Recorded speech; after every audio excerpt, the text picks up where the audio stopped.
Yo. Look at that fucking shoulder. You see it. You see it. You see it. Oh, hey, don't hurt yourself now. Oh, yeah. We got to chill out. We just had this conversation. Don't hurt yourself now. Let me take it easy. Oh, and it's 8:01. Yeah, we're a couple of night owls, y'all. Ooh, really burning that midnight oil. You got that clock off of daylight saving time. Yeah, right. It's definitely 7. Oh yeah, wow. Yeah, man, I'm falling apart. Yeah, but we gotta play all the songs we love at half speed just so we don't pull something. Drown in it. It's embarrassing. Yeah, bro. Look, I'm not going to swerve when I drive. I'm actually going to hit the brake when I turn. I'm gonna buckle up. I'm gonna take a nice slow turn around that corner. I'm gonna buckle up. I'm gonna use my turn signals. Yep. Yeah. So to bring everybody else in, because we're just having this conversation, we're all talking before we got on here about how we're all getting injured by just doing normal stuff like playing video games and getting into bed. Mm-hmm. So that's where we're going. Putting socks on. Putting socks on. I highly doubt it. I have anybody back in Virginia who does not have the fondest opinion of me watching this. But should you, all them days of me saying that I was going to beat y'all up and beat y'all asses, them days are done. Boy, am I a walking lick. For any fucking body who felt at one point they wanted to punch me in the face or snuff me at a show, listen, bro. Since I've been out in Florida, I've gotten older. I'm not on that shit no more. I'm in bed by 10. I don't drink alcohol no more. I like kombucha and a good Celsius. Yeah, bro. If you catch me lacking, bro, you know what? Good for you, bro. Basically, Con is saying if you ever wanted to hit him or punch him in the face, now's the time to do it. Don't even do that. Years ago? Don't even do that. Just make him put some shoes on or something. He might, you know what I mean? Just like put your shoes on, man. Like, okay. And then you get hurt, it's over. Con, I'm telling you, if you and I ever had some static at any point back in Virginia, if you see me, hey, bro, it's fair game. Who knows what the good thing, though, is, Con, if there is anybody out there, they're probably as washed as you are right now. So, it's even itself out. You know what I'm saying? You know what? That's true, because I know none of you motherfuckers work out. So if I'm not in the best shape and I'm still doing that, then y'all got to be in worse shape. So I take all that back, bro. There you go. I would argue that they were washed before that we've had this conversation. They were washed way before. They were or anybody should be washed. So you might be able to get me. But I will say, the playing field is a little bit more even in this. Especially if you catch him with his little thumb compressor on, he's not going to be able to make a full fist or anything. So you got it. I was at Publix with Sheila today, and I was thinking about that. Right, I'm like, fuck, man. Like if I really had to like beat somebody's ass, like if something happened, right? Hypothetically speaking, here, somebody just walks up on me and is like, I've been looking for you for a while, right? This is my dominant hand, so like.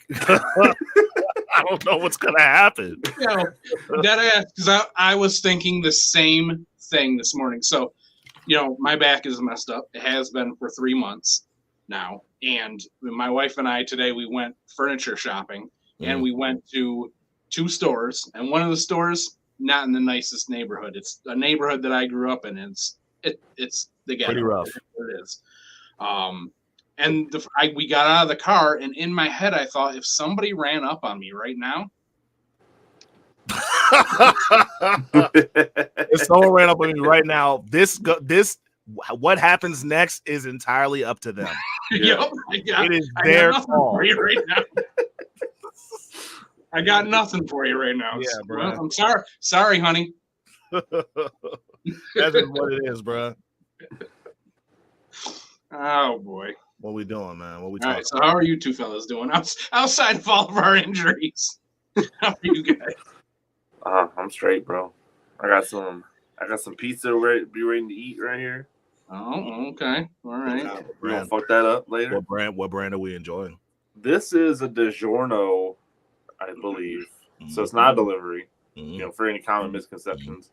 Sometimes people think DiGiorno's are deliveries. They are not. They are DiGiorno's. That'd probably make a good, catchphrase or something. Maybe. I don't know. Maybe they could try it out. There's potential. Doesn't roll off the tongue, I guess. There's potential there. Yeah. All right, fellas. You want to talk some wrestling?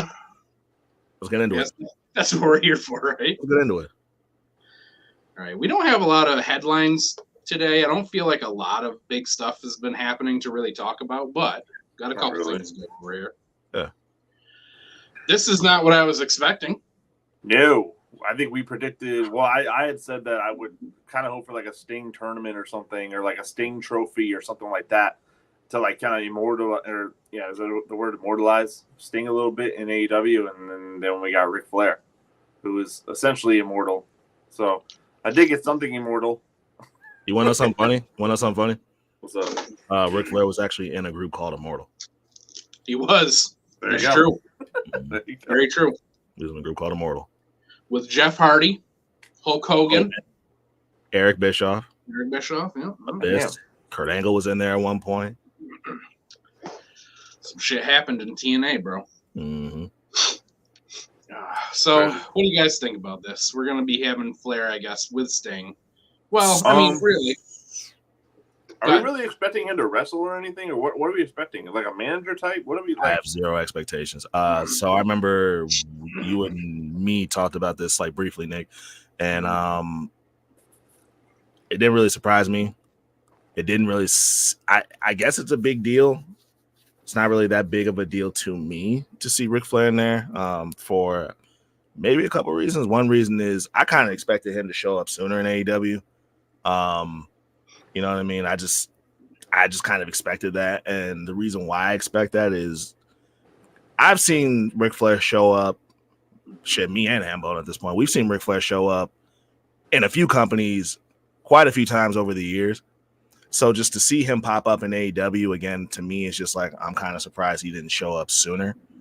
And with him being there, it's just like, I'm not too sure what much he could do, I guess, television wise. I'm sure there's a bunch of stuff he could contribute to, like backstage or just business wise, but just as a television character, not too sure what he could really bring to the table aside from maybe like a manager role or something like that. Right. And let's go to the next slide too, because at first, we're thinking, oh, he's just going along. He's just there. Yeah. But no, he has signed a multi-year deal with AEW. Mm-hmm. So I agree with you though, Con. Like, for me, this does nothing for me.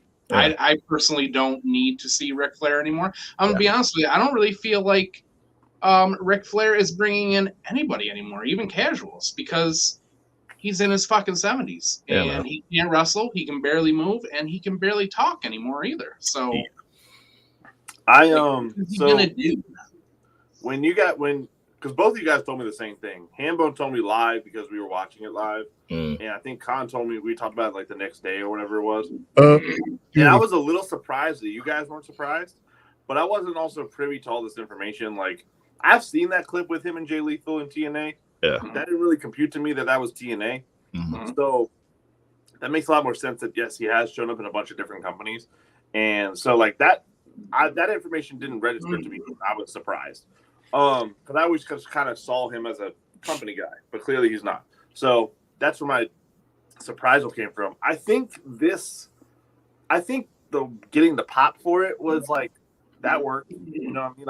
I think that worked for a bunch of people. I think wrestling fans, like, I mean, they're gonna eat that shit up, and it's not bad. Right. Like, I'm not disappointed. It's just like Hambone said, just at this point of his life and his career. Yeah. When we originally thought that it was just him going along for the ride with Sting, I went, okay, that makes sense. They wrestled for years together. Sting credits Flair with putting him on the map and all that stuff. So, okay, this makes sense. Right. But for a multi-year deal, I go, Yeah, me too. And honestly, this energy drink thing makes a lot of sense too. Sure, get some sponsorship money. Go ahead. Do that shit. That's fine. But having Flair as an on-screen personality for multiple years, like, I would understand like him being like a personal consultant for Tony Khan sounds like a fucking brilliant idea. Do that shit. Get as much knowledge as you can from a person who, you know, God forbid, won't be around much longer. You know what I mean? Whatever. You know, so something like that.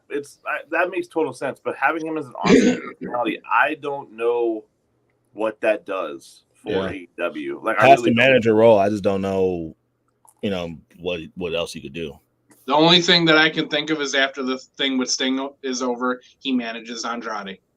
Yeah, that's the only thing that kind of comes to mind for me. No, all right. I remember us saying that before too. We had talked about that a while ago. Yeah, I remember that. Manage Andrade. It is a dope look. Like it's a really cool look to see that, you know, they just signed. They got Edge. Like AEW now has Edge, Ric Flair. They have Sting. Like there's a lot of legends that are, like, on a AEW contract. Mark Henry, Paul White. Like there's a lot of really, like, just big heavy hitter names. So that, on, you know, from that aspect, that's cool as shit. Yeah. Really, really, like, just it's good for AEW. You know what I mean? Like that, but just from just being essentially for real, just a lifelong Ric Flair fan, not too shocked at this. I just don't see what we're doing. What is the plan for that? Because I think overall, I think AEW, the fact that they have the power to do stuff like this, like you just said, and get all those legends, get Ric Flair, get anybody interested in this company, is truly like a huge step in the right direction of what they've already accomplished, in my opinion, is being competition. And if they have the power to get people like Ric Flair interested in their company, Mark Henry, Paul White, anybody like that, that's huge. Yeah. Speaking of that, we didn't put this in here, but Big Show's coming back, baby. Yeah. Well, I told you. As soon as he said he had a bigger friend, I'm like, it's Paul White. Hambone didn't call that shit, bro. He texted me on the side and was like, "That's Big Show or Mark Henry." And I was like, your boots. Stop playing with really? him. I was like, yeah. A little bit of Jericho. Your fucking boots. I bet Jericho right now is looking into whether or not WWE has a trademark on Jericho. You think they do? I feel like they wouldn't. Like I was really surprised that they didn't have Rated R Superstar, but you're going to go with something more. You're going to have a trademark on something that is much less known and lasted a lot less. Which is pretty crazy, because when that Jericho was like it felt like that was like a year-long thing. And I remember they had those belts for a minute. I mean, compared to, Edge being called the Rated R Superstar for 20 years. No. I'm hip. What I'm saying is it's, to me, that's crazy, because like that was I just remember that was just in my mind very strongly. Like it's still in my mind very strongly that Big Show and Jericho were a tag team, and that they had the belts for a while. I just remember how just prominent that was. And now that we sit here and talk about it, this is the first time I remember talking about it since it's happened. And that was a long time ago. So it's just kind of crazy that like that's what it is now. You know what I mean? I feel like they probably wouldn't go with that name because he's not doing the Big Show thing anymore. So it probably wouldn't make sense to. Yeah, that's true. I mean, they could, but also like they could, but because it seems like he don't want to. Like, even though that he can't go by Big Show, it seems like anytime he's not in WWE, he makes it a point. He makes it a point to let it be known like that's his quote unquote slave name, which he said before. That's crazy. He has said before. Never heard that before. Yeah. I do love as soon as he got into the company, and I say this all the time, but like the no more BS. The no more BS. Yeah. Is the coolest thing anyone's ever come up with. Very clever. It's very clever, bro. Like I want a shirt like that. That shit's so funny to me. Yeah, I do find it funny when guys like come over and they find some like weird, cheeky way to put their old gimmick into that they can't do. It's like Edge coming back and doing Legend. Like that to me is just that's cool. clever. Like I like that, Bash in Berlin. You know what? We've been saying that we wanted more international shows, and I think it's pretty clear that WWE is thinking the same thing. Yeah. So I don't even know because I don't feel like they've said that this is going to be televised. I'm hoping it is. Oh, it better be. They're kind of promoting it like it is. Well, I don't know why you would promote it if it's not going to be televised. When did they announce this? This was like last week. Yeah, last week, a week ago or so. Yeah. Okay. They normally do like these. I mean, am I wrong? Or normally when they do these overseas shows, they're normally kind of like house shows. Yeah. Okay. Well, I mean, not yes, but no. Well, like, I mean, they're house shows in that they're not usually on TV, but they're usually packing huge arenas because these countries don't get WWE all the time. Right. I guess that just goes with what Nick or one of y'all was just asking about, is it was going to be televised or not? Because I'm just thinking about that. You know what I mean? Well, this screams to me Clash at the Castle. Sure. Like that's what this screams to me. It's like this is something else. Like, which I hope so, because those international crowds, I'm hoping too. Those international crowds definitely help the show. Yeah, exactly, bro. They're fucking banging. Mm-hmm. Yeah, I think that's why I'm hoping it is too, because I just want to see more international crowds. They're always just so hot for everything that's happening, and when a crowd is into it, wrestling is just so much better. Do we have any wrestlers from this area? From Germany? From Germany? Aside, you got Ludwig Kaiser. Right. Kaiser. Gunther is Austrian, correct? Yeah. Correct. I don't think so. I think it might just be him. Kaiser, where's Dragunov from? Oh yeah. I don't know where he's from. Gotta look it up now. Yeah. I can look it up. I'll look it up. His first name's Ilya Dragunov. Ilya. It's like Illja. No, he is Russian. Russian. That makes sense. Okay. But the other thing, that I like about this too is I really like the fact that, as a wrestling fan, I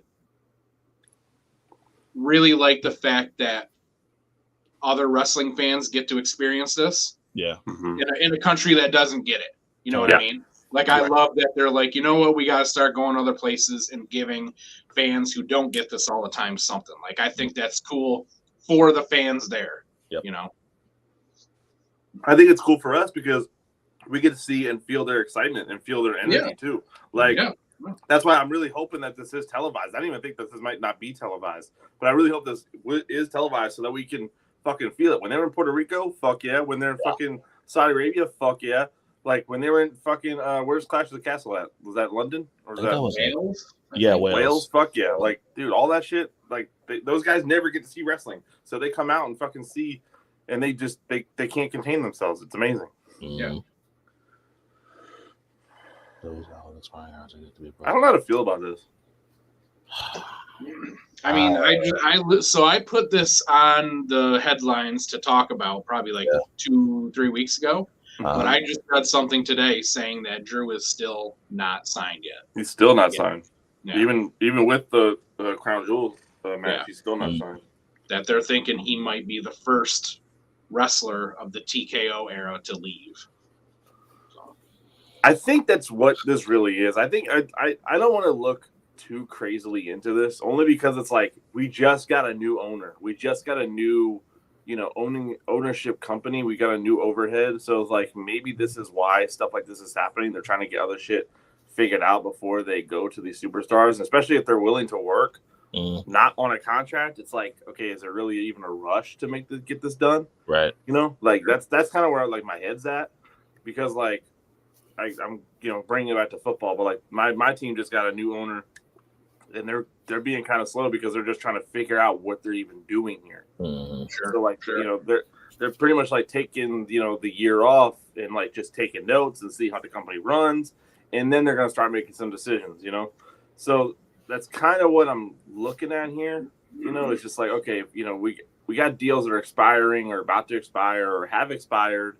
Then we look at those whenever we have to look at them, right. Not necessarily because if Drew's going to go work, and do stuff, then what's the rush? Mm-hmm. But at the same point, I feel like Drew's still a big name, even though he hasn't really done a whole lot in the last couple of years since his championship run. That I feel like they should probably, jump on that.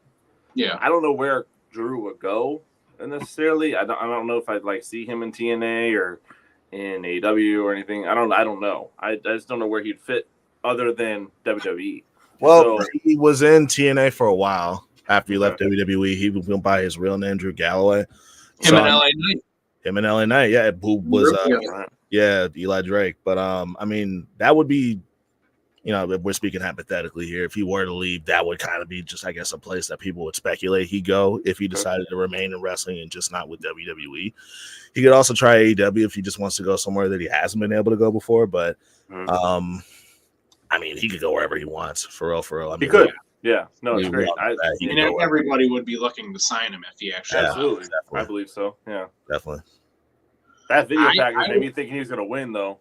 That video package, man. They were talking about like when him during COVID and all this stuff. Yeah. The video package before him and Seth, man. I was like, Drew might win today. Yo, I loved what Seth was saying on Monday though.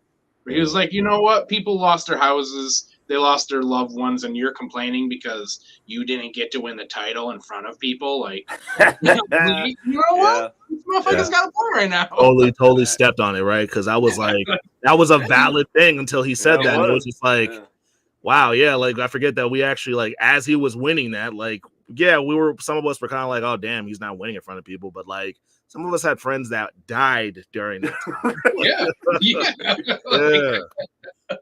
Yeah. Like, oh, boo-hoo. Oh, wham. You're still getting paid huge money, and you were the champion. Wham! People didn't cheer for me. Totally stepped on that shit. Yeah, that's funny. My grandma died, Drew. Oh. Oh, shit. Fucking shit. Drew's not the only one who is who else is on? Becky Lynch. Really? Is also up in February of 2024, and she has not re-signed yet either. Oh, they got some time for that though. So like when does Drew's end? The same for Drew. Drew's is up in February of 2024 too. Okay, so they're still chilling. Okay, I thought they were like gone. Like they're already off. Like they're on like around the corner type shit. Yeah. No, but they're definitely like WWE usually does not get. There's only 3, 4 to 4 months, but they usually do not get this close without re-signing somebody. See, that's the marksmanship of the new ownership. Then they're just gonna figure it out when they gotta figure it out. So I think that's what's gonna happen here because February's like still like 3-4 months from now. Still a little bit away. Yeah, so like we got some time, but I Drew and Becky for sure. I can see them for sure re-signing. Like especially if Seth's gonna stay around here. Becky's resigning. That's about to say, yeah, like Drew, I could picture him either resigning or not resigning. Like I could picture either or. Becky, I would actually be pretty shocked if she didn't resign. So would I. Yeah. Yeah. I could see Drew leaving, but I don't really feel like I can see Becky leaving. I can't picture it. I can't picture it. I wouldn't be upset if she did though. I would like to see where like see her go somewhere and at this point, bro. At this point, and I've said it before, nothing's impossible. Absolutely not. Nothing. And honestly, she could probably use the refreshment of that. Yeah, I agree. I think Becky is definitely peaked. Yeah, I love Becky Lynch, bro. I love her. So do I. She can't do anything wrong in my eyes. She can't do anything wrong in my eyes. But like, is she? I'm over her. Yeah, I'm over her. Yeah, I like her, but she has peaked. Like she had her time, and now she's riding that. Which that's what happens to people. I feel the same way about Kenny Omega. Yeah, Kenny Omega is still great. He's still great in the ring. He's not the same guy he was in Japan. Japan was his peak. He still can put on great matches. He's still interesting for the most part, but he is not at his peak anymore. He is on the downside of his career. There's nothing wrong with it. It just happens. Yeah.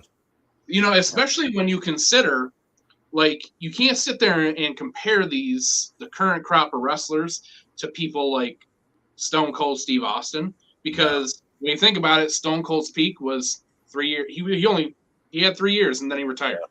Compared to guys like like his Drew whole run is not a long run. Yeah, compared to people like Kenny or Becky, who have been around just in WWE or AEW, for 15 years now. Seth, fucking man. Okay. If Stone Cold had another 10 years, I feel like at the time that he retired, he was hitting that. He Yeah. was hitting that. Okay, his peak is over, and he's on the downside right now. Right. Okay. This is Fire. World's End. Yes, sir. We get another pay-per-view. Love hearing more and more AEW pay-per-views, bro.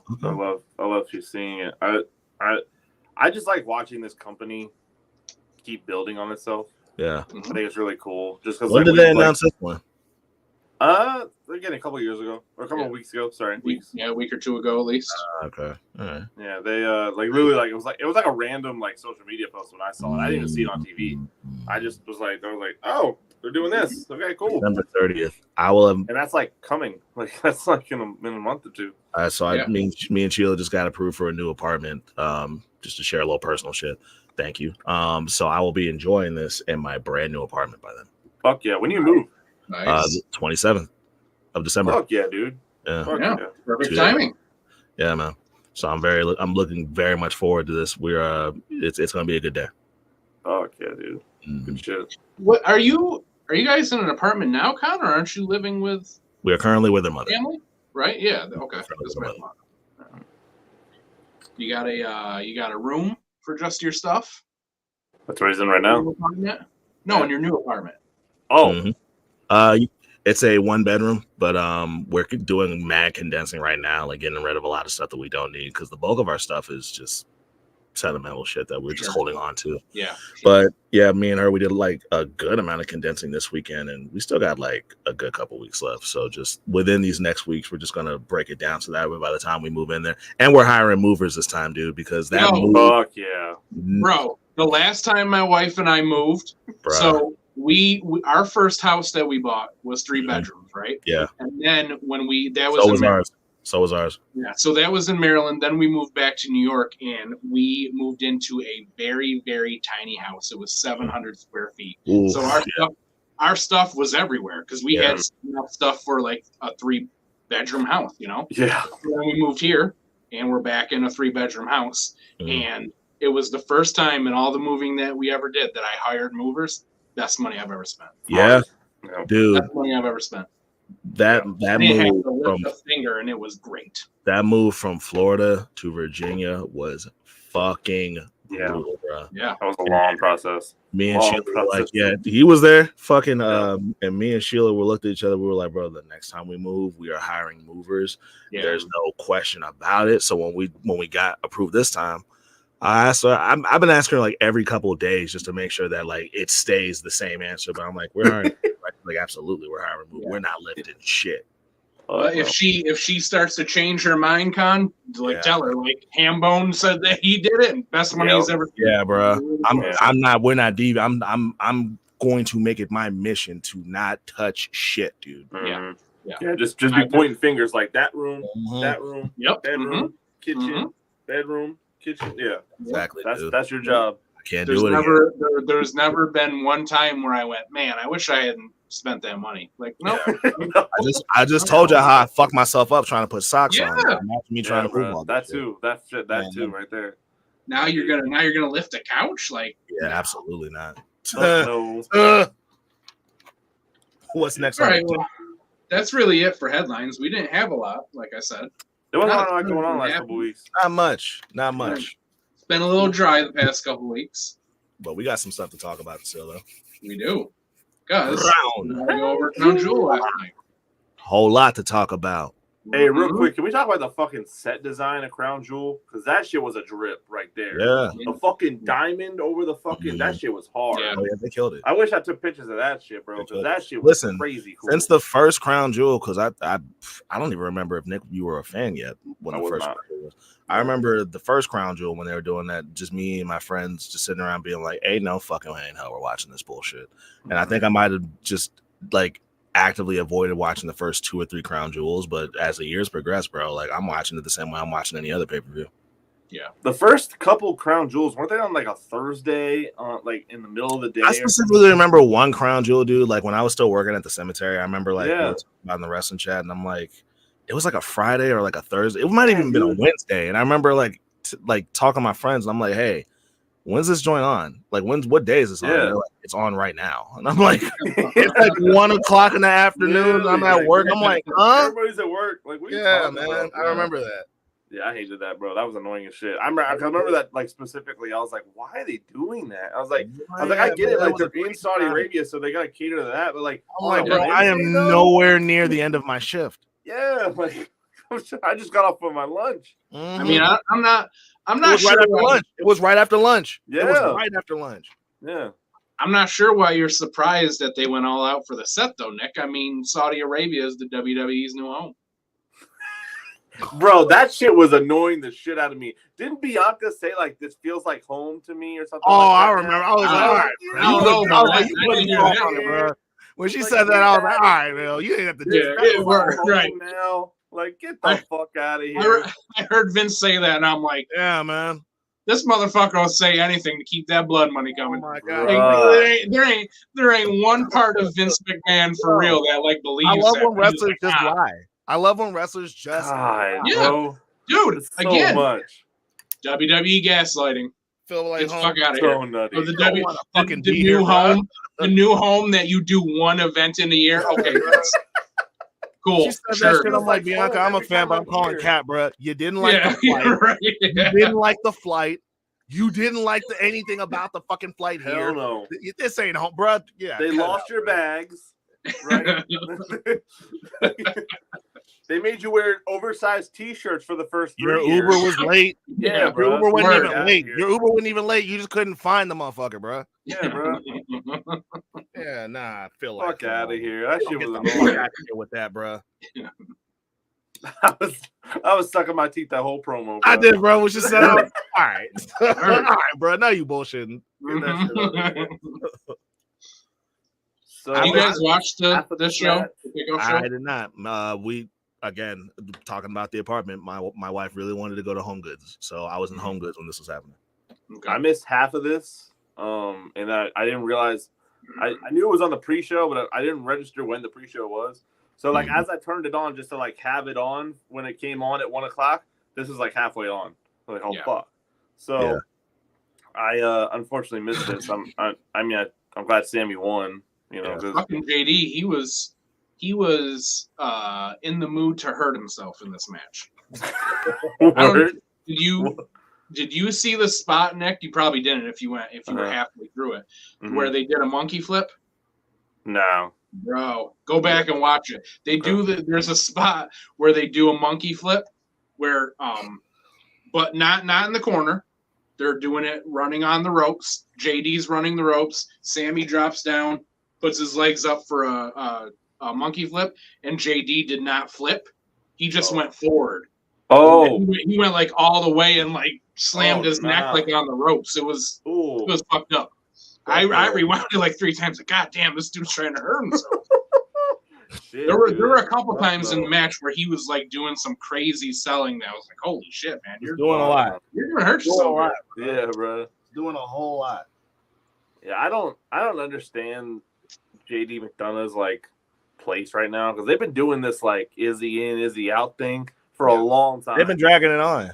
Yeah, like and I someone said this on TikTok too, and I wish I remember who said it, but like Triple H's storytelling has been super slow, bro. Have you all noticed like how slow these fucking stories have gone on? Like, I mean, I think he's trying to take, like some inspiration from the Bloodline storyline because it was so successful. But damn, there just aren't enough twists and turns in this storyline that were in the Bloodline to be able to stretch it out. I'm interested in it. Yeah. Yeah, he's just every week we're seeing the same thing.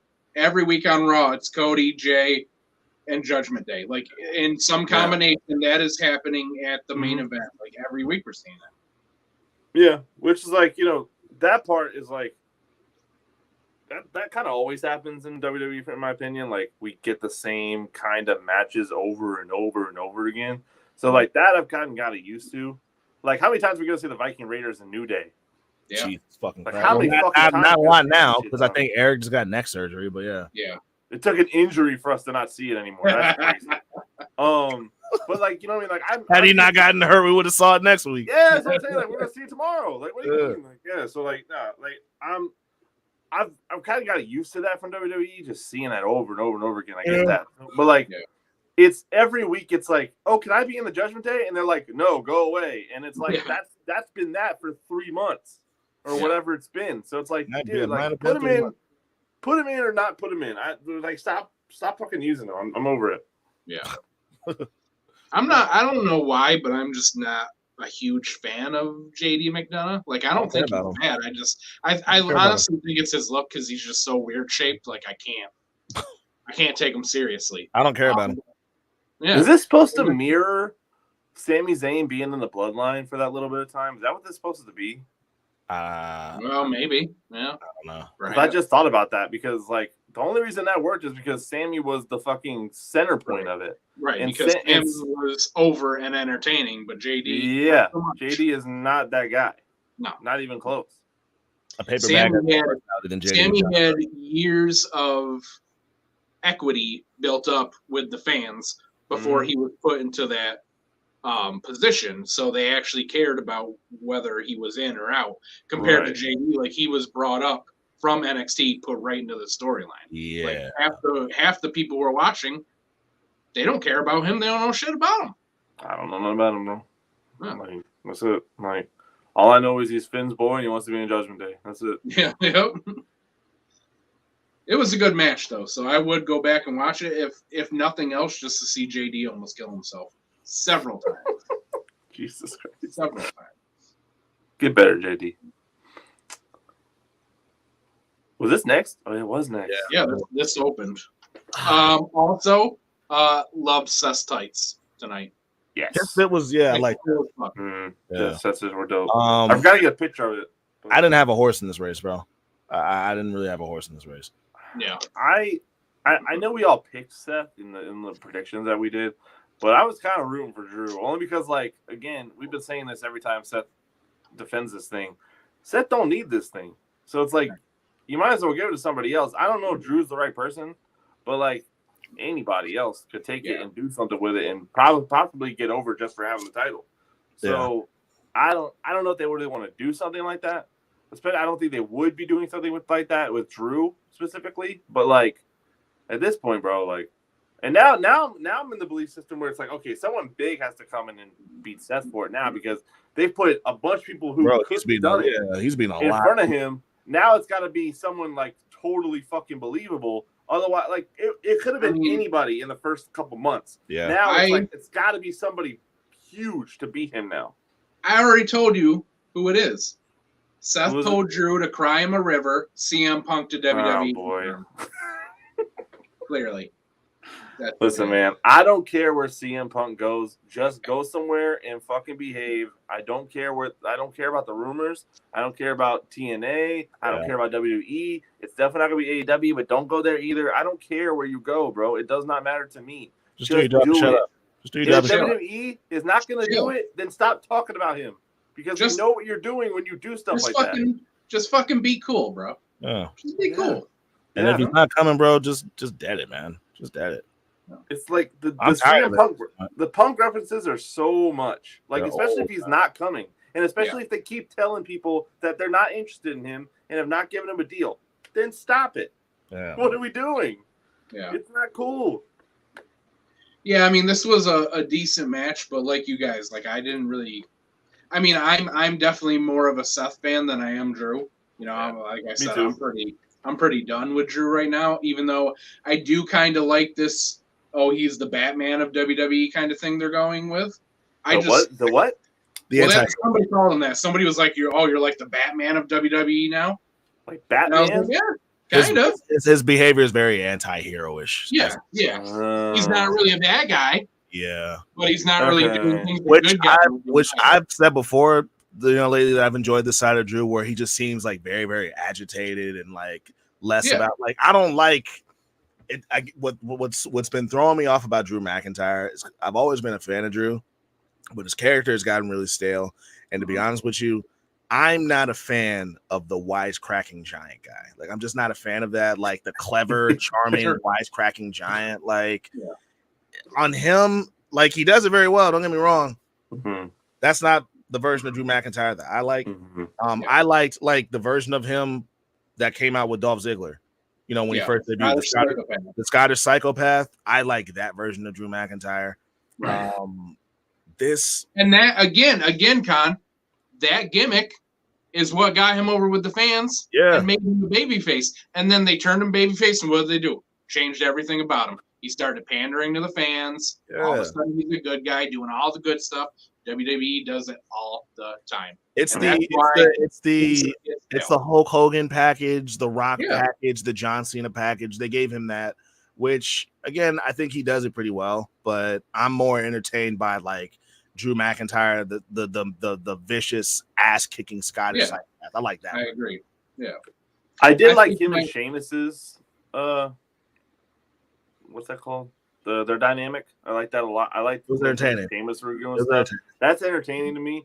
But when he's doing it by himself, I kind of agree with Khan. Like I'm just not really like interested in seeing him just like be goofy and whatever. Like, but like him and Sheamus, they can do that shit all day. It's funny to me. And like I kind of wish they were still doing. I feel like around Sheamus is the only time that I'm like I pop for it is when he's with Sheamus because I guess just that dynamic just really works. But by himself, I just need him to be just a fucking just a menace, like just a mean, just very serious. I want to crack your head open and win championships. That's the version of Drew McIntyre that I appreciate. So I would just like to see that. But this right here, it's just kind of just been. It's like he's just been on autopilot for a while now. Yeah. But listen. Again, I do enjoy this version of him that just seems to be just very visibly just annoyed with everything. And if he's gonna be Batman, at least make him Robert Pattinson Batman, where he's just beating the shit out of motherfuckers. Where is he? Yeah. I don't know why I'm so hung up on this, but man, I just want Drew to change his look. Yeah, he has looked the same for so many years. His look is stale now. Yeah, get some long tights or something. Anything. Yeah.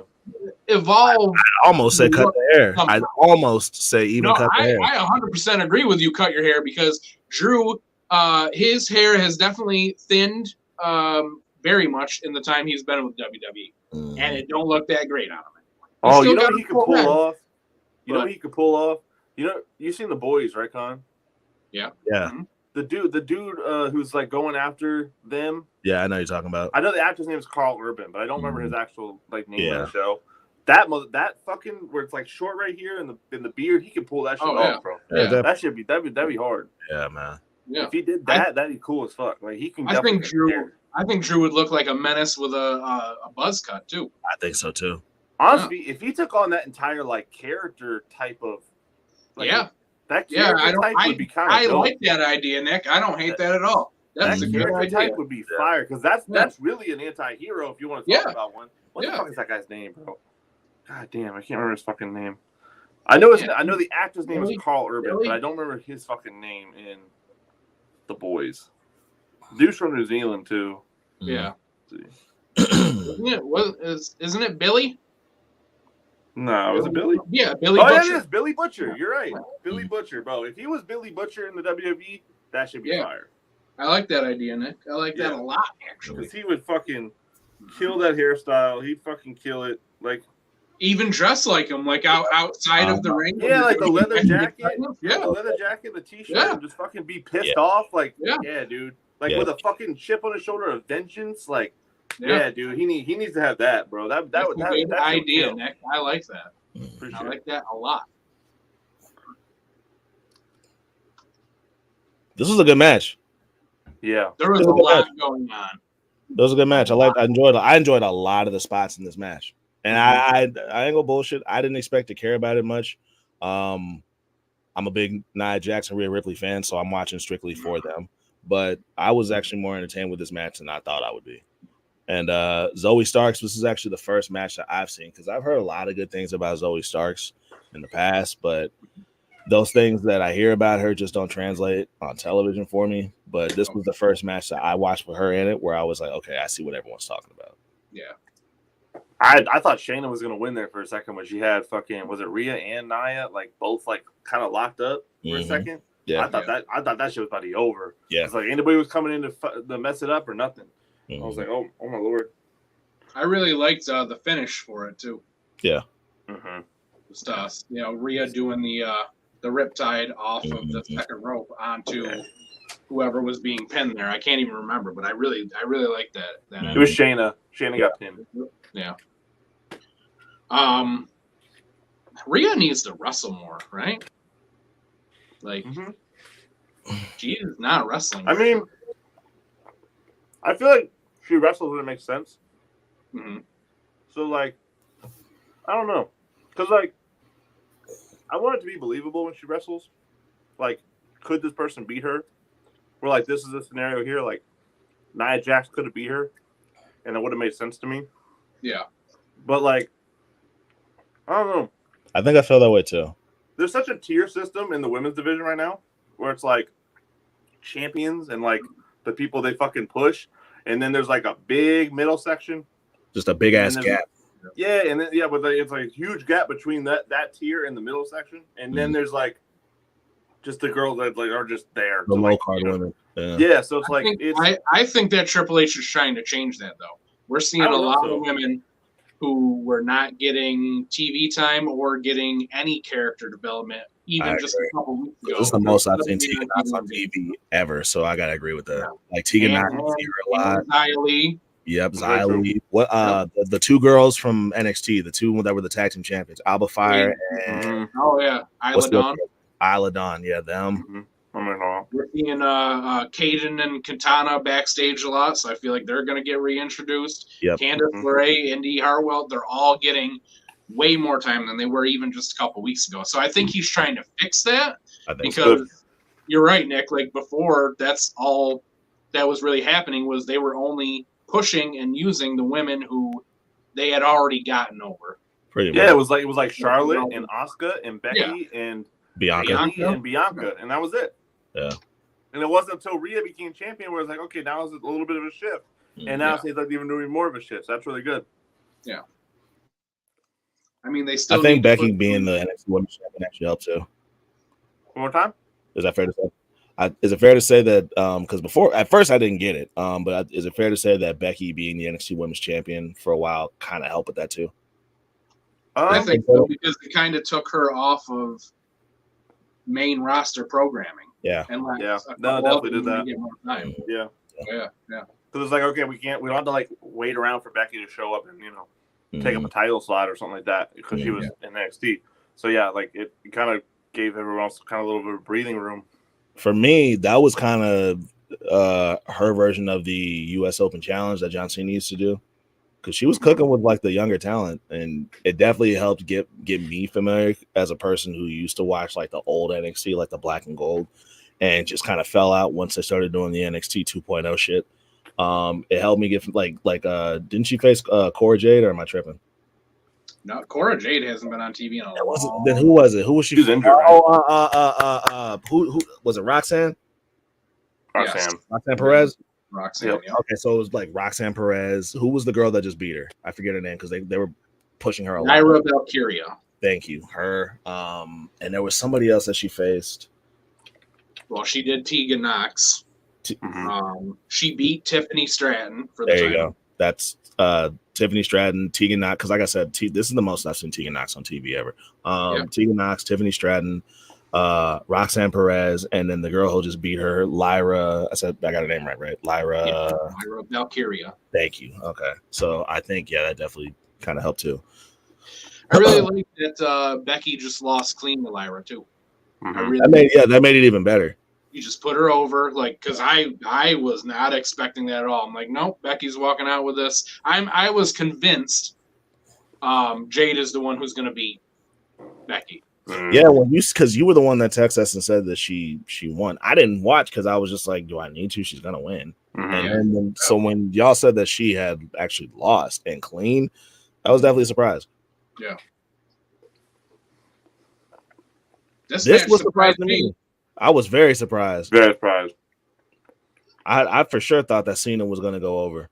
Yeah, especially with all the talk of he hasn't won a singles match in like 5 years. 5 years. And he cut that promo that he's trying to make a comeback for the Yeah. like a real I was thought they were feeding Solo to him.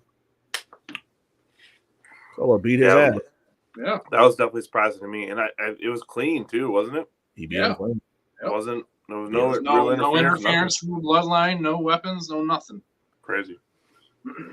Yeah, I just I still laugh at like the Samoan spike as a finisher, like I'm just thinking of like John walking back like and being around like disappointed fans, and he's like, I'm sorry, I got thumbed.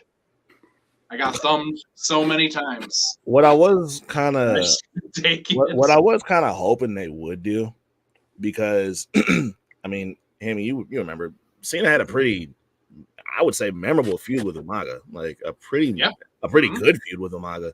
What was the last man standing match they had?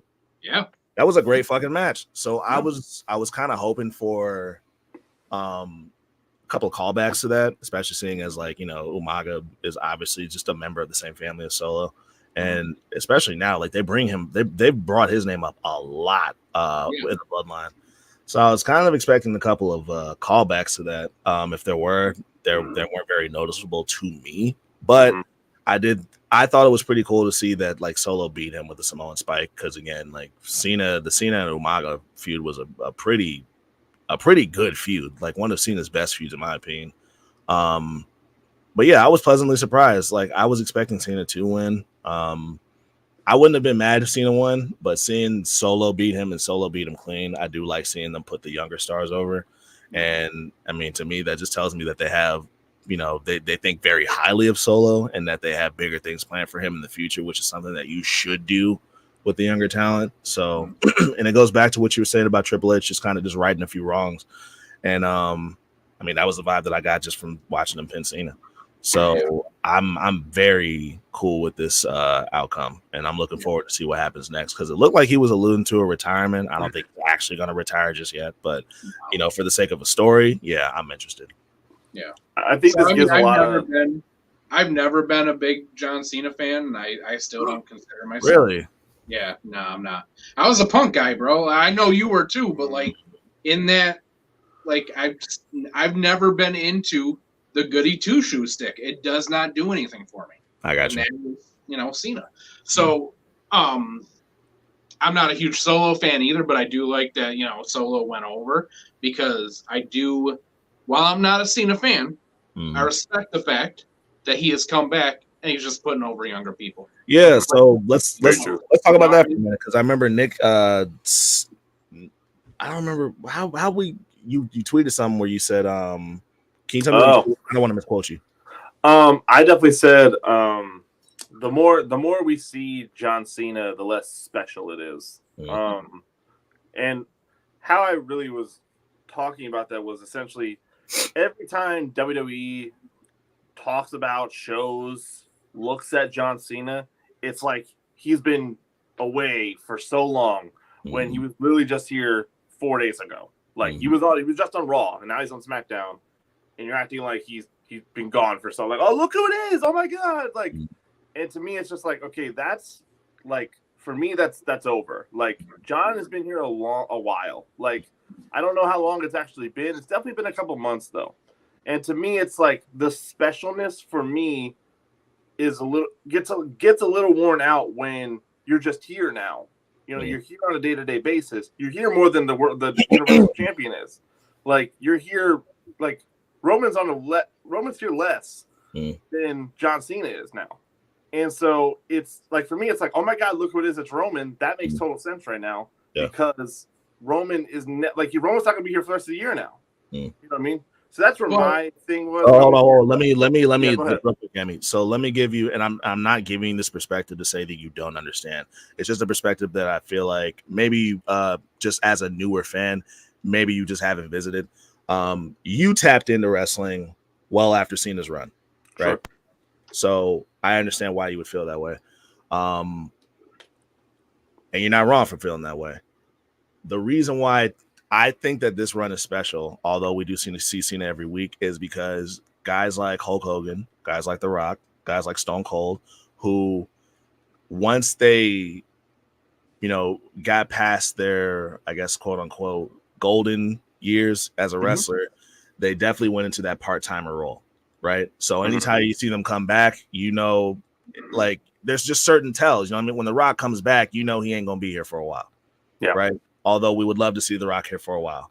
When Stone Cold comes back, you know he's only here on borrowed time, right? He's here for some big major event. Follow me so far, right? Yep.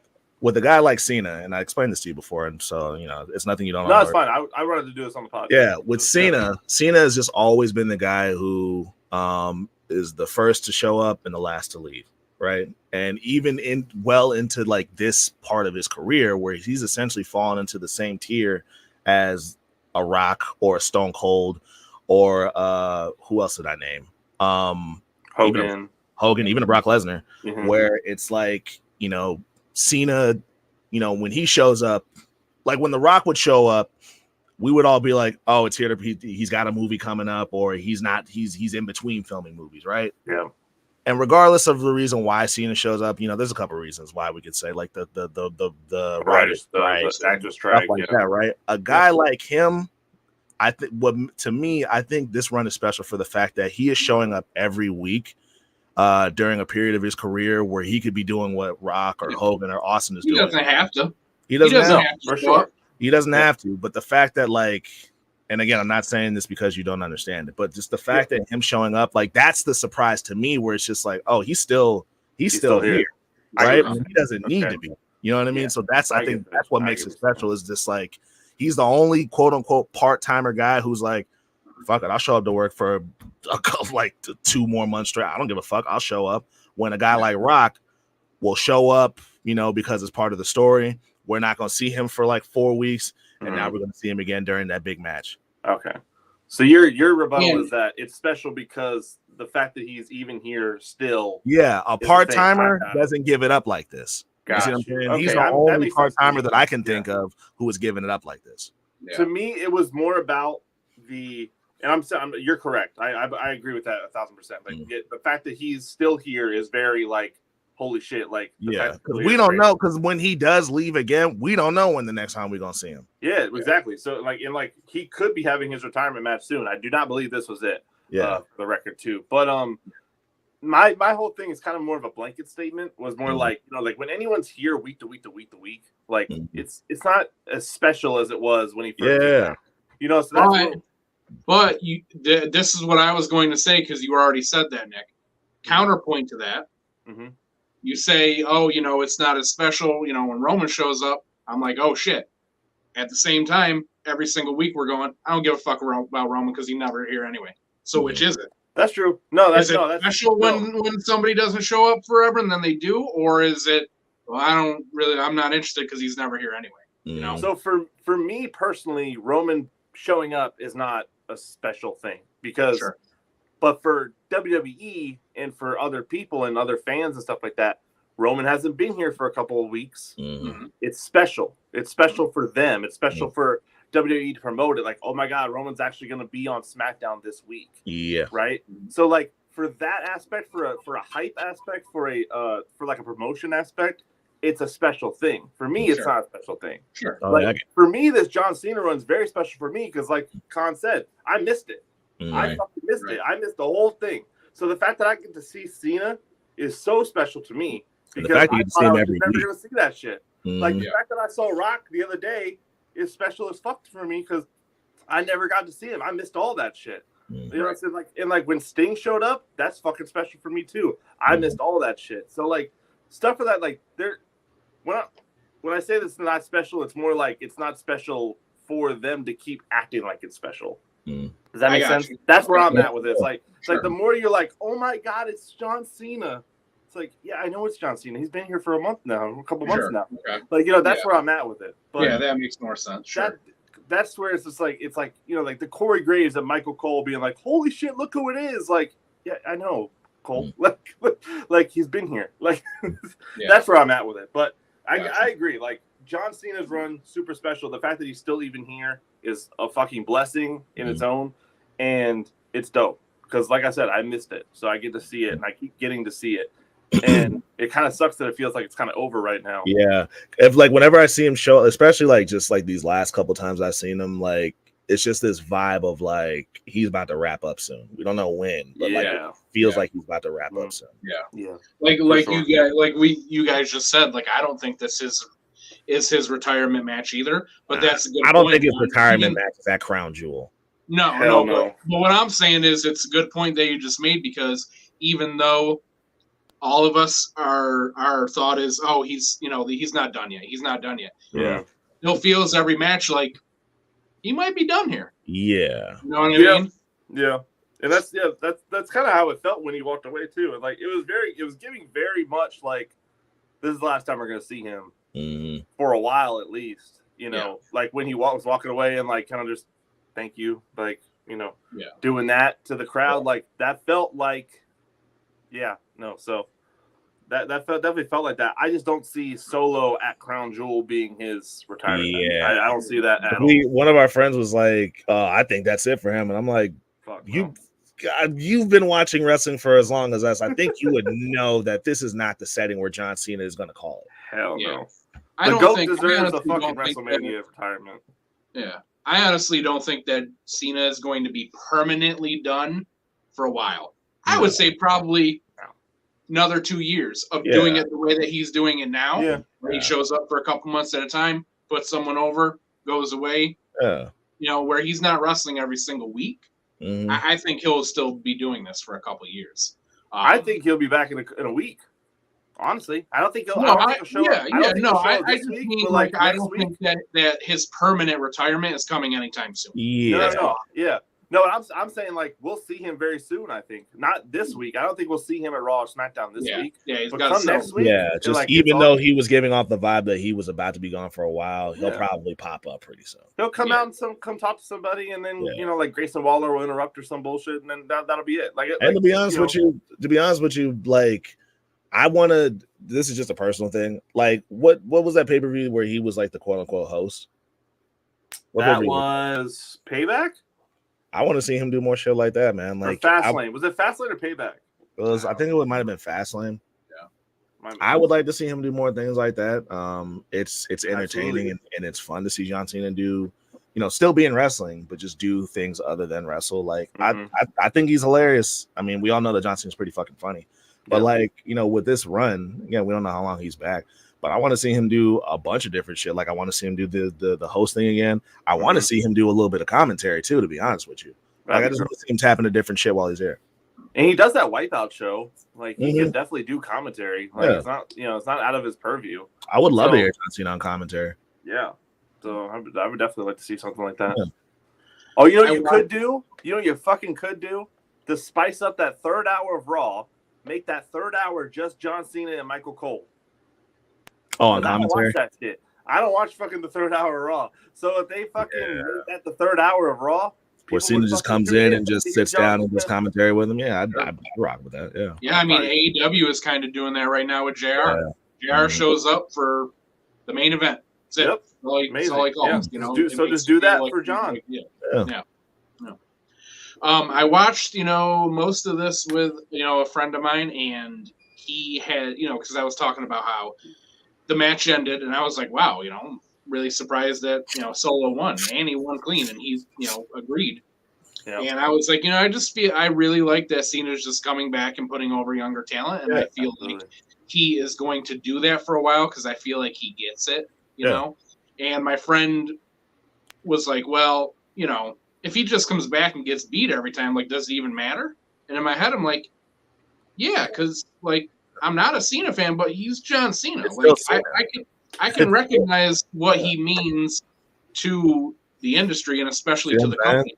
Because, if he gets beat every single time, it's still a big deal for whoever the fuck he's in. It could still, like, it was like Brock Lesnar, facing Brock Lesnar, there was a somewhat similar effect where it was like you didn't even have to beat Brock Lesnar in order for you to, like, I guess just elevate as a wrestler. Like, just having the match with Lesnar alone was like, all right, that just means that, like, big things are coming for you because Lesnar could easily, like, a guy like in John Cena's position, he could have easily been like, no, I don't want to do that.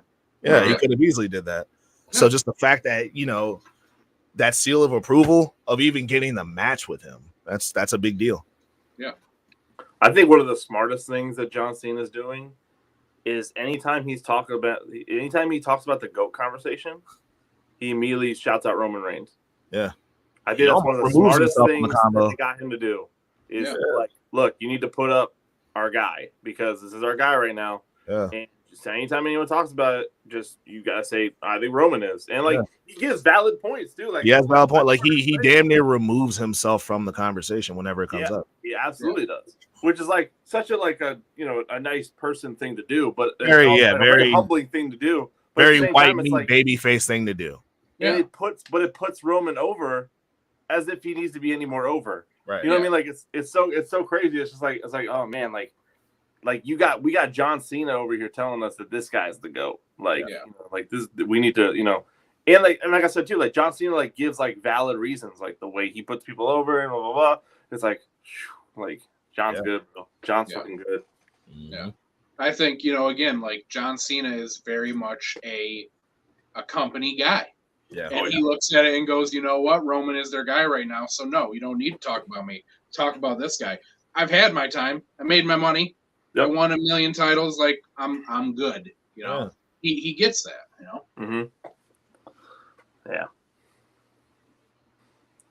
Yeah. Man, people are upset about this one. Why? Bro, I called it. Bro, hold on, real quick. Let's just get out the way, man. If at this point you are, well, I guess I can't really tell you how to feel, right? Because he is like his character is very much a heel, but I mean, he is a piece of shit in real life. Yeah, he's a piece of shit in real life. So I understand it. For me, I don't know, man. Like it's really hard to even knowing that it's him. For me, it's tough to hate on somebody who shows up and is clearly an outsider to this business, right? And we could spot when somebody's just not a wrestler. Phoning it in.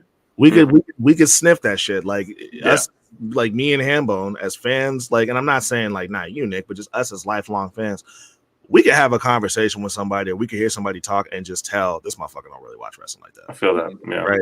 Mm-hmm. And a guy like him, who, again, piece of shit, he shows up and we're already like, why the fuck is he here? Right. Yep. And to watch him cook from day one, you know what I mean? Like me personally, just like, oh damn, like he's okay, so he's nice with it. And it seems like he understands it. And oh wow, it seems like he actually has like a very healthy, very mature respect for this bit. And then like to watch this, like, and obviously we're gonna talk about it. That spot where Ray went for, I think it was like a moonsault, and he almost Logan very clearly saved him from protected him, bro. Like and for somebody who's had less than a dozen matches, for him to realize, oh shit, that's not going the way it's supposed to. His ring awareness is crazy. Like what was I about to say? Just when he had that, what was like a boxing match he had before this? Yep. Yeah. Where he goes immediately right after he goes, Rey Mysterio, I want that title. I was like, that's his. He's gonna get it. And he's fucking better. And I'll even go, this might even be a hot take. I could 100% see a scenario where they say we want to make him our world champion. I could totally see that. Sure, if I'm not saying that it will happen, but I could totally see that, because it's just like him as a United States champion definitely opens up like the door for a lot of like business endeavors and shit that just him as their champion. But like if Logan ever decided like, hey, I think I want to like go for the world championship, and if they were ever like, hey, let's work something out, like I could see it. I could totally see it. I'm like, as Logan Paul the wrestler, big fucking fan. The person, that's another conversation for another fucking day. And I don't want to have that conversation. I really fucking don't. Yeah. So we're talking about just wrestling. I'm a big Logan Paul fan. Yeah. So when this happened, right? Separate the person from the character so much in wrestling as it is. Yeah, like, you do. I've been blown away. Like the two quote unquote celebrity wrestlers that have just blown me the fuck away completely. Three. Pat McAfee, although I know Ham's not a fan of him. Pat McAfee, Bad Bunny, and Logan Paul, bro. Yeah. I'll throw a fourth in there, in Stephen Amell. Stephen Amell. Oh, I forgot about Stephen Amell. Green Arrow. Yeah. Yeah, I forgot about Stephen Amell. Mm-hmm.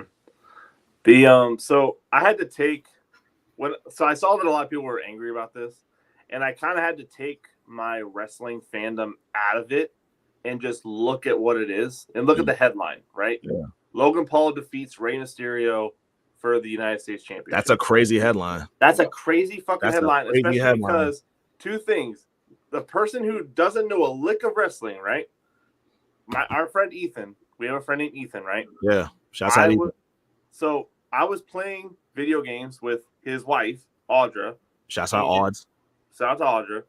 And she goes to me and she goes, "Did Logan Paul really win a championship today?" I go, "Yes, he did." And she goes, "Yeah." And she goes, "And he beat Rey Mysterio?" I go, "Yup." And she goes, "Ethan is pissed."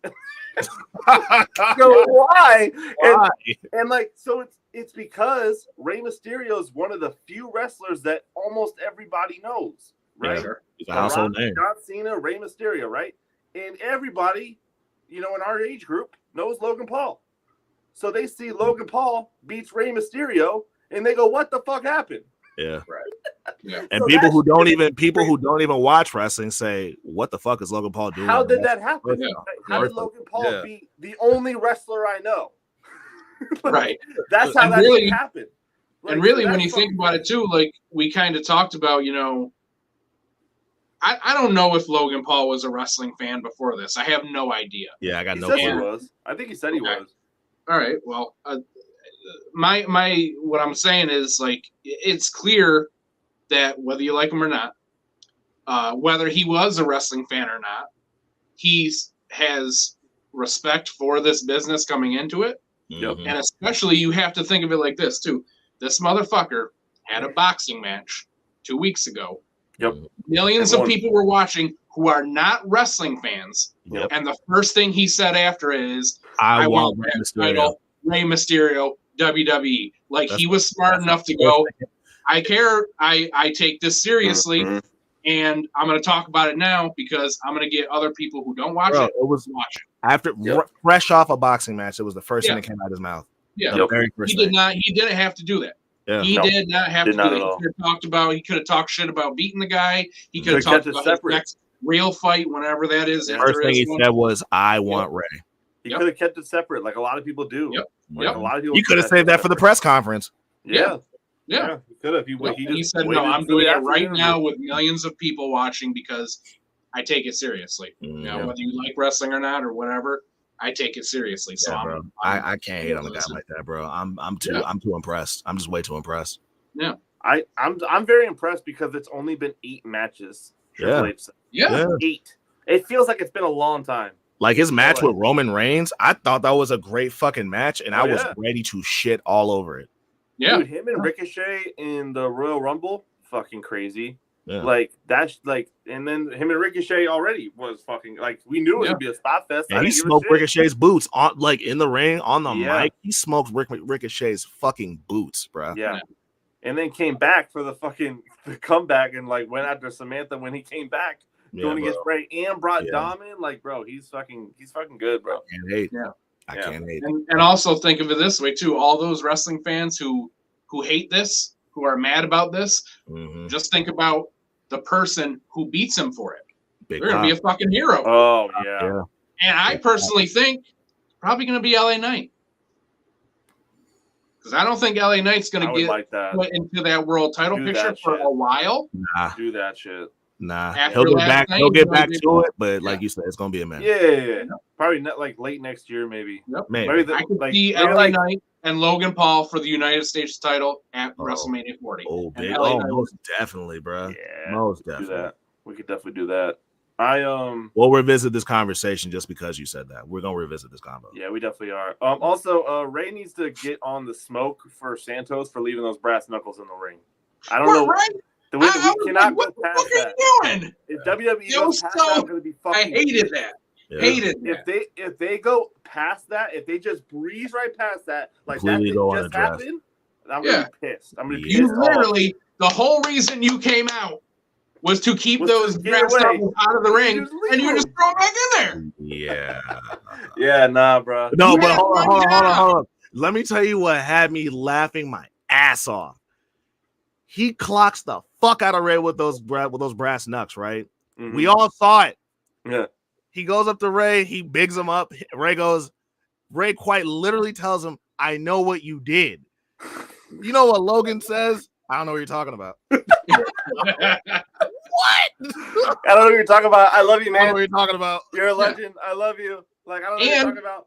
I mean, let's talk about that. Even more of a reason to not be angry about it. Yeah, Logan Paul beat him. He didn't do it clean.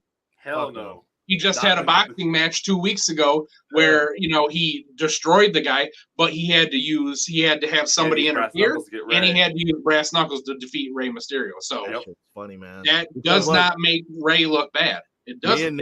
Me and Nick, our friends, like our guy friends, we have this like kind of just it's like a recurring joke where like one of us will say some really wild shit, like some really insane out of pocket shit.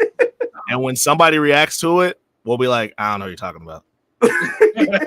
No clue what you're talking about, bro. So when he said that after he so clearly cheated to win that championship, right. We watched him. He goes, I don't know what you're talking about. That's like, that's fucking crazy. A heel would say that too. Oh my god, dude. A heel would clearly cheat in front of you and then go. He said that. I was like, and y'all want me to hate this guy? There's no way.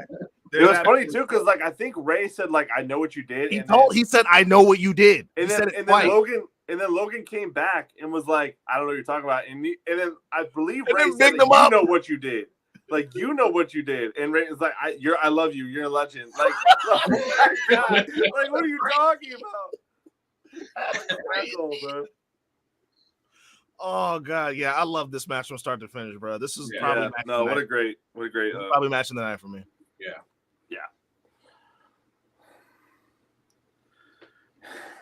Okay, I'm gonna preface this by saying I don't know a lick about Kairi Sane. Sure. Okay. I don't know anything about her. Sure. So now we can talk about this. Okay. Because I don't know anything about her. I don't know what's so important about her. Let me start off by saying I enjoyed this match. It was okay. I enjoyed the match. It was okay. That Kairi Sane return, nothing wrong with it.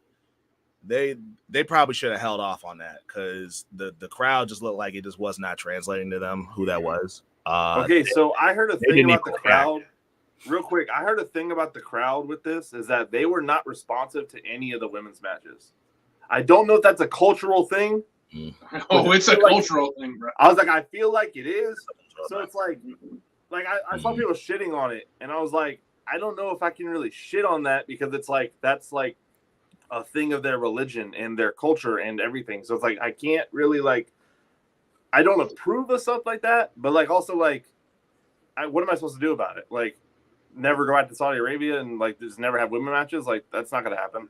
So like so it's like that sucks that it happened that way, but like I agree in the sense like if this is a cultural and like religious thing where like they just can't like support women in that capacity, then yeah, we should have waited on the women returning.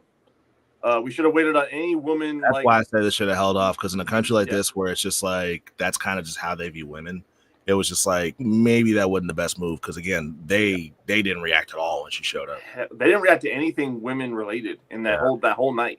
Like I didn't notice it, but like the Kairi thing didn't seem that big to me. Yeah. So like, and that's part of like when I say like I don't know anything about Kairi Sane. So like I was like, is this even a big deal? That wasn't for you. Like, oh my God. You, that wasn't a very good introduction to her. Hell no, it wasn't.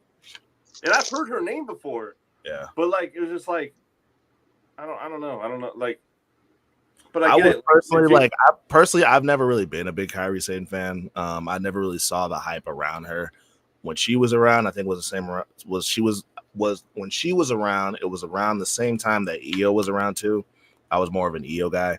On top of that, she had like a pirate gimmick for a while. I wasn't a fan of the pirate gimmick. I really hated the pirate gimmick.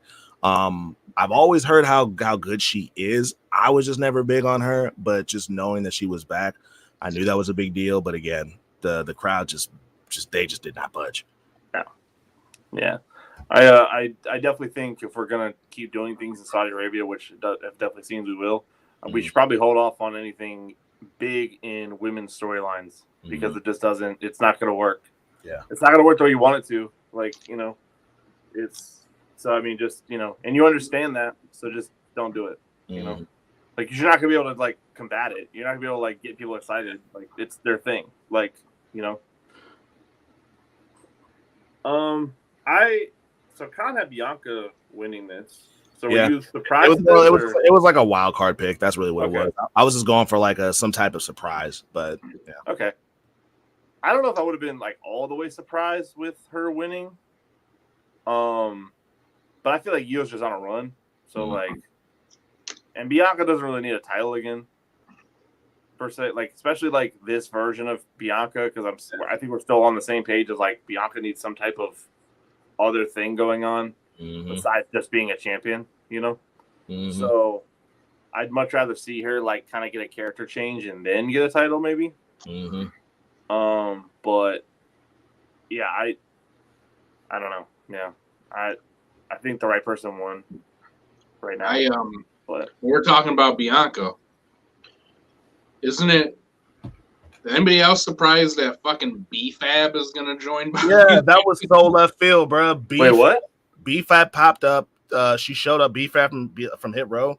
She popped up and walked up to Bobby and was like, "Yeah, I want to talk." I feel like probably her and Ashanti are probably going to join that group, whatever it is. Oh my god! Listen. As long if they join, as long as it elevates them and as long as it makes them better than they were beforehand, I'm not opposed to it. Yeah. We just got to see. It was left field. Obviously, the natural fit would have been Bianca. Yeah. I didn't even know B-Fab was still there. I knew Top Dollar got released, but that's about it. Yeah. I mean, if they're good, I know that a lot of times we shit on like what the women have to wear here because we don't hate women. But Io's outfit.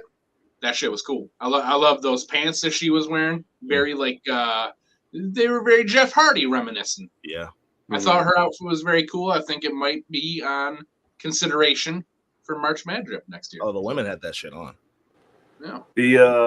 Io wasn't the only one who had that shit on. Easy now.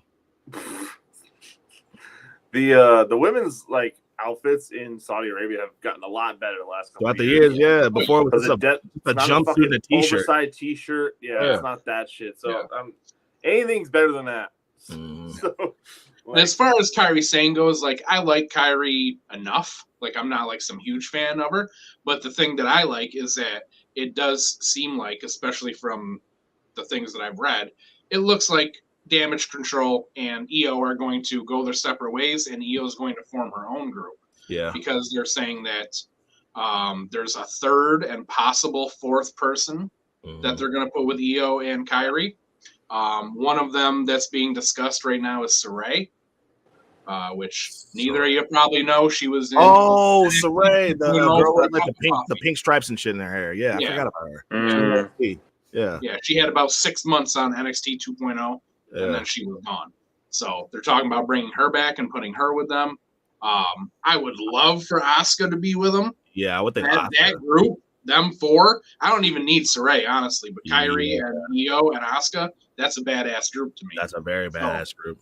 So while I'm not like, oh my God, Kairi Sane, amazing, I like her being back just because I like where I think it's going. Nick, I don't know if you're hip because I don't know if you were watching when Kairi was around, but Asuka and Kairi used to be a tag team. They're actually pretty dope. Okay. And Paige was their manager for Saraya, was actually their manager for wow. Okay. Yeah. That's cool. Yeah. Yeah. The my worry with something like that, building that girl group like that, is having a thing to combat them, another girl group. Like, are they going to make another one out of thin air, or what are they going to do? I don't think that Damage Control will end. I think that Bayley will just replace. Yeah. Okay. We'll see somebody like Tegan Knox or something join. Okay. So. Doesn't Dakota Kai have something? Didn't Dakota Kai have a fucking like best friend in NXT? Yeah, it was Tegan Knox. It was Tegan. She turned on her. And I remember that. That shit was great. She turned on Tegan. I think she was with Raquel for a while. She was with Raquel for a long time. that turn was in War Games, wasn't it? That shit was crazy. Yeah, when she fucking they opened the shit and she just ran back in there and fucking that was nuts. Fucked her up. Mm-hmm. Yeah, that was fucking crazy. Mm-hmm. But okay, I can see something like that. Yeah, because like I'm all for fucking new factions and shit, but unless you have a faction to fucking counter them, it doesn't really make sense to have a faction. Right. So yeah, so okay, cool. Adrenaline in my soul. This is why we're changing to 6. I wasn't really into this match. No. I hated Cody's jacket. Hated it. You like Homelander? No, I do, but I like, his version of Homelander like he usually does. I didn't like that whole, 3/4 fucking thing. It was the most for the sake of being the most. Yeah. I didn't like it. Really. I wish Damian had a better night. I'm going to say that. Like, he should have been able to cash in. He had a rough night. He had a rough fucking night, dude. He should have been able to win this. He should have been able to cash in. He should have had a better night. I'm going to run to the bathroom real quick. Y'all keep talking. Yep. Okay. But yeah, I mean, we didn't even talk about the fact that Sami Zayn stopped him from cashing in earlier in the night. We missed that up. Yeah, but I kind of forgot about it, to be honest. I did too. It's just, anytime you're about to cash in and they just don't do it, it's kind of like, why are we doing that? Because that happened to. It was cool when it happened to Theory. When was that? It was Roman versus Brock, I believe. Mm-hmm. It was like SummerSlam when all that shit was going on and then Theory came out. Yeah. That's one of the best fucking matches I've ever seen, by the way. Brock versus Roman at SummerSlam last year. That shit was so fire. But yeah, I don't know. I'm not very interested in Cody that isn't the story anymore. Mm-hmm. I'll say that. Just because it feels like we're kind of headed in that direction and we're just not there yet. Mm-hmm. It's like we're about to be in the city, but we're still not there yet. Like we're still kind of in the suburbs of the city. It's like, why are we still here? Let's just go to the city. Let's just, but we still got 5 months for us before we get to WrestleMania. So it's like, what else are we supposed to do besides fight Damian Priest at Crown Jewel? So, yeah. And I think, again, probably one of the other reasons that we're not into it is been seeing this every week for months. That too. It was we've just been constantly seeing Judgment Day versus whatever you want to call Cody and Sami and KO and Jay and that whole group of people. Yep. I don't know. I'm not interested in it all the way. I mean, I knew Cody was gonna win. Yeah. I don't know. Don't know much to say about this one, to be honest. Yeah. I feel like we all just, feel like this one was. Yes. A little mid. Yeah. A little bit. Especially to be so far into the pay-per-view, too. This could have been the opening match. Yeah. Sure, yeah. I do like the fact that, Cody, at the end, he gave Damian 3 crossroads, though. Because he's only done that to Brock. Yeah. And that makes Damian feel like a big deal. That he felt like, one's not enough. That's true. I better hit him a couple times. Yeah, that's true. That definitely adds to it. Yeah. Yeah. Sure. Affirmative. All right. Why not? Why not? I guess. Agreed. This match is everything I thought it was going to be. It was what? It was everything I thought it was going to be. I pretty much figured it was going to be a standard. It was a standard Roman Reigns match. Thank you. Took the words right out of my mouth. A standard Roman Reigns match. Not mad at that. Nothing wrong with that. It was pretty much slow-paced. Yeah. The face gets the advantage at the end. Roman cheats. Yeah. Yada, yada. Seen it 100 times now. Exactly what I expected. Yep. And that's okay. That's fine. Yeah. I feel like we talked about this before, but does this damper y'all's opinion of LA Knight? Nope. It made him look great. Roman made him look great. Even at the end, Wade Barrett, who is the heel announcer, literally said LA Knight got screwed. Roman shouldn't be the champion right now. Verbatim. Those were his words. We all So, knew LA wasn't going to win. putting LA over. His only goal for this match was to just get over. That was Yeah. it. Yeah. And we just talked about it too with the John Cena match. You don't always have to win. Yeah. To get something out of the match. Yeah. You just need to be in there with somebody on a higher level than you, and that's just get over. what happened there. Mm-hmm. Yeah. I am very surprised at how over LA Knight was even over there though. Yeah. Like that whole crowd was behind him. They knew everything. They went crazy for him. Yeah. Yeah. Yeah. 4 months in a row, I guess he has been the top merch seller for WWE. Yeah. Matter of fact, when he came out and I heard that pop, I was like, he'll be fine. Yep. He'll be fine. Yep. I know we skipped past this, but when John Cena came out, I've never really heard anyone sing the lyrics to John Cena's song, like the crowd wise. I've never heard that before.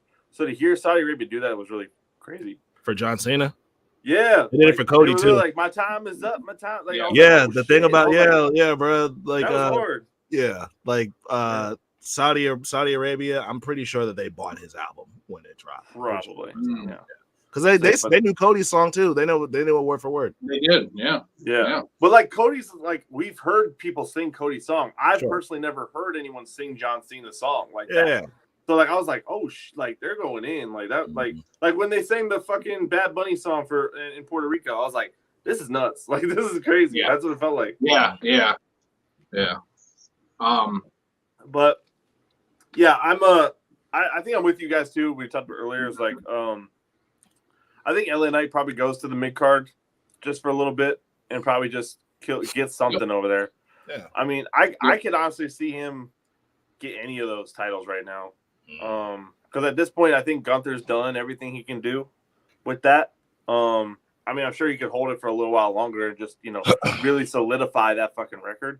But like at this point, that's all he's doing is just every day he's just solidifying that record more and more, which is great.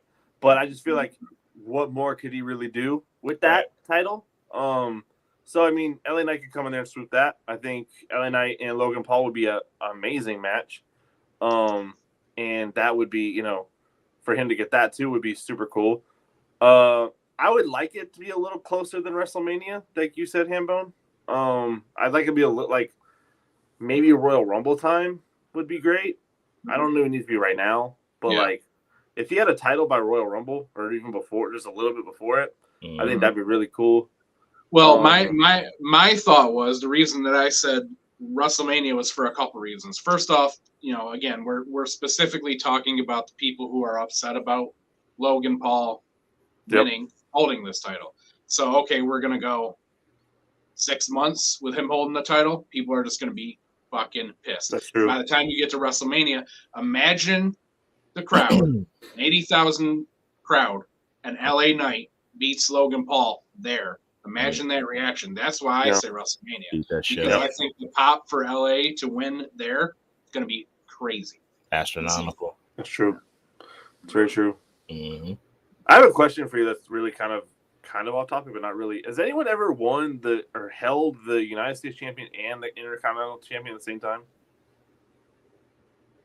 Not sure. In WWE or just in general? No, like in WWE. I'm not too sure. I don't think so. I don't think so because the entire time that the United States title has existed in WWE, it was brought about because they did the brand split. Yeah, it was always the Intercontinental title was on one, the U.S. title was on the other. We've seen plenty of people do like the world title in the Intercontinental or the world title in the U.S., but not both the mid card titles at the same time. I think that'd be cool. On a show. So. I think that'd be cool if someone did that. I don't know if LA Knight's the guy to do that, but I feel like that'd be cool. Yeah. Especially like, let's say he wins, like, let's say both things are true. LA Knight wins the Intercontinental, come the Royal Rumble, then he goes to beat Logan Paul at WrestleMania. That'd be fire. Yeah. Because that's how fucking crazy that should be. Yeah. Coming out with both those belts like that. Yeah. So, I mean, that's the end of the pay-per-view. So let's look at our scores here. Oh, John Cena let us down. Yep. Yeah. You're an asshole, John. Yeah, John. What the fuck, John?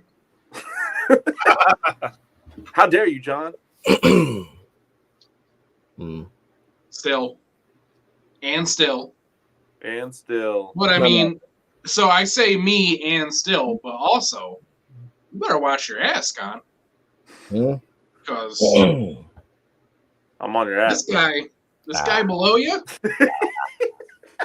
Wow. He's not worried about me. You guys might need to be. Should we reset this number at the top of the year, or should we just keep the number just going forever? Let's reset at the top of the year. Yeah, I agree. Reset it. Clean slate. Give me or a chance. even I mean, since we started at WrestleMania, maybe go to WrestleMania and then restart. Okay, Get like a whole year of stuff and then reset it. Okay, we can do that too. Yeah. I'm down for that. Yeah, I like that. Cool. Yeah. Hip hop. I believe that's the end because usually, we got Full Gear coming up and we would go over that. I think there's only 2 matches announced. So what are we gonna do? Yeah. No full. Yeah. There's like we got MJF for the world title, and then MJF has said that he is going to defend the Ring of Honor titles, but we don't know against. We'll see. Yeah. I know international titles not set up. No women's titles are set up. And I think we still got another week. Happen, so we got another week till Full Gear, I think, anyway, too. So isn't it the 12th? That's 2 weeks from now, right? Hold on. 18th. 18th. Okay. 2 All weeks right. from Yeah. Okay. We still got 2 weeks. Yeah, 2 weeks from now. Yeah. So we got 2 weeks of shows for them to figure it out. Yep. All right. You guys got anything else to say? Nada. Okay. So next week we have decided that we're going to start going a little bit earlier. Yeah. So as of next week, EgoDrip will be on starting at 6 p.m. 6. Oh wow! Given the number of the beast on God's Day, huh? Real nice. Real nice. Yeah, the 6th guy, Drake. Beelzebub. Lucifer. I was watching Righteous Gemstones, and somebody said something about they played like a hologram. There was a scene where they played a hologram of his mother. Yeah, and he goes and Danny McBride what was it? What's the name of Eli's character? The guy who plays I forgot his name. I'm drawing a blank. John Goodman. John Goodman. So John Goodman's character sees the hologram. And he's not happy about it, right? Yeah. And he's like, "Please turn it off." And Danny McBride's like, he goes, "Oh no, Daddy, that ain't no Babadook. That's Mama." Babadook. Oh shit. All right. Well, we still have not come up with a good sign off. So. Oh wait, no, we did. We did. Remember? Hey, next week, 6 p.m. EgoDrip. Keep it kinky, Marks. Keep it kinky, Marks.